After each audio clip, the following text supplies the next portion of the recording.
আর Trump কি বললেন? আমি ভারতকে পাকিস্তানকে বললাম ট্রেড আমি ট্রেড দেবো, যদি যুদ্ধ বন্ধ করো তাহলে বাণিজ্য বাড়াবো, আর যদি যুদ্ধ বন্ধ না করো তাহলে বাণিজ্য বন্ধ করে দেবো। তাহলে যারা এখন এমন লড়কে লেগে পাকিস্তান করছিল, প্রায় ইসলামাবাদ করাচি সব দখল করে নিয়েছিল, আবার পাকিস্তানের মিডিয়া দেখবেন একই রকম যুদ্ধবাজ পাকিস্তানিরাও, ওখানকার সেনা আর ওখানকার ISI আর তার মতো মিডিয়া চ্যানেলগুলো পাকিস্তানের, তারা প্রায় আমাদের দিল্লি দখল করে নিয়েছিল।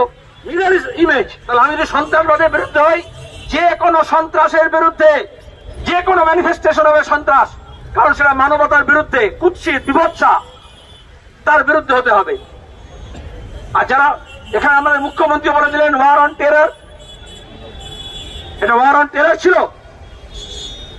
টেররিস্ট হচ্ছিল ওই জম্মুর সীমানায়, পাঞ্চ রাজৌরির সীমানায়, উধমপুরের সীমানায়, পাঠানকোটের সীমানায় সাধারণ গ্রামবাসীরা। পাকিস্তানের সেল আক্রমণ করেছে, গোলাগুলি চালিয়েছে, আর আমাদের নিরীহ গ্রামবাসী মারা গিয়েছে, তার মধ্যে আমাদের আদর্শরা মারা গিয়েছে, সেনাকর্মী মারা গিয়েছে, সুরক্ষাকর্মী মারা গিয়েছে। তাহলে এই মোদী, বিজেপি, RSS আমাদের দেশের রাজনীতির সূত্রপাত থেকে বলে আসছে ন্যাশনাল সিকিউরিটি, জাতীয় নিরাপত্তা। তাহলে আমরা সরকারকে প্রশ্ন করব না জাতীয় নিরাপত্তা কেন বিঘ্নিত হচ্ছে? আমরা তো চাই দেশের সুরক্ষা, আর দেশের সুরক্ষা মানে দেশের মানুষের সুরক্ষা। সরকারের কোনো বাহাদুরি নেই, আমাদের সেনাবাহিনী, আমাদের আধা সেনা যারা তাদের ভূমিকা পালন করেছেন, গৌরবোজ্জ্বল ভূমিকা পালন করেছেন, সরকারকে অবশ্যই সিদ্ধান্ত নিতে হয়েছে।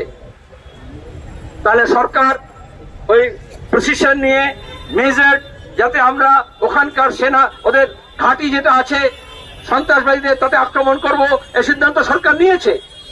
কিন্তু সরকার সিদ্ধান্ত নেওয়ার আগে ভুলে যাবেন না, এদেশের সব দল মিলে বলেছে সন্ত্রাসবাদী হামলা, পহেলগাঁওয়ে হামলায় যারা আসামি, যারা সন্ত্রাসবাদী, তাদেরকে ধরতে হবে, তাদেরকে বিচারে আনতে হবে।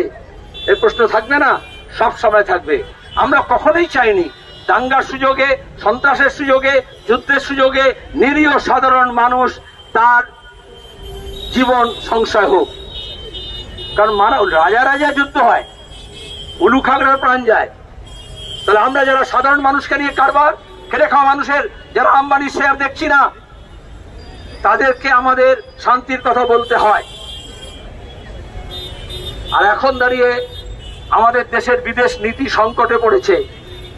কংগ্রেসের সরকার হোক, বিজেপির সরকার হোক, বাজপেয়ী সরকার হোক, ইন্দিরা সরকার হোক, তখন থেকে আমরা বলে আসছি ভারত এবং পাকিস্তানের মধ্যেকার বিষয় দ্বিপাক্ষিক বিষয়।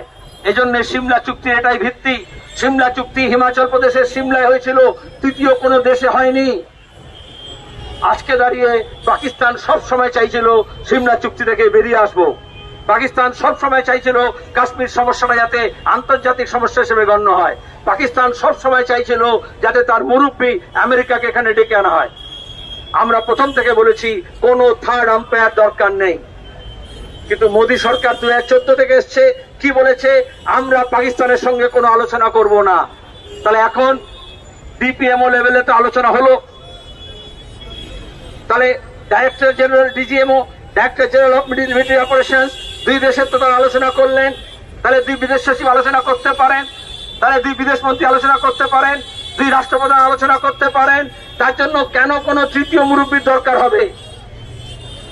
কারণ এটা একটা সুদূর প্রসারী ব্যাপার।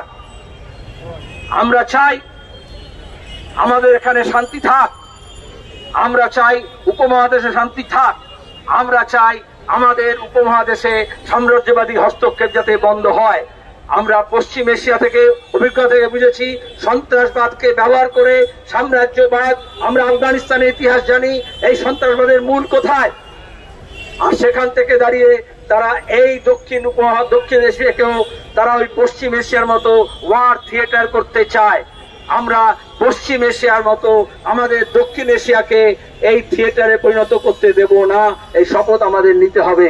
আর সেজন্যই দাঁড়িয়ে তার জন্য সাধারণ মানুষকে, খেটে খাওয়া মানুষকে, দলমত নির্বিশেষে সবাইকে এক কাট্টা করতে হবে। আমি গর্বিত আজকে 10টি বামপন্থী দল একযোগে আমরা এখানে মিছিল করেছি।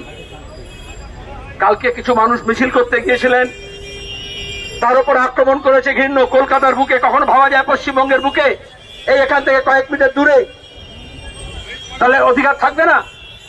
অথচ এই যুদ্ধের এই দাঙ্গার সুযোগ নিয়ে আমাদের রাজ্যের পরিযায়ী শ্রমিকরা অন্য রাজ্যে, বিজেপি শাসিত রাজ্যে প্রতিদিন আক্রান্ত হচ্ছে, উড়িষ্যায় হচ্ছে, অন্যত্র হচ্ছে, মুম্বাইতে হচ্ছে। তার বিরুদ্ধে আমরা কথা বলবো না। আমরা চাই দেশের সরকার আমাদের যারা ইন্টারনাল মাইগ্রেন্ট, এই দেশের এই রাজ্যের মানুষ, অন্য রাজ্যের মানুষ যে এখানে গিয়েছে, তাদেরও নিরাপত্তার দায় এবং দায়িত্ব সংবিধান অনুযায়ী তাদের উপরে পড়ে এবং সেটা দায়িত্ব পালন করবেন। এ কথা বলে আপনাদের সবাইকে ধন্যবাদ জানিয়ে একবার শেষ করছি। ইনকলাব।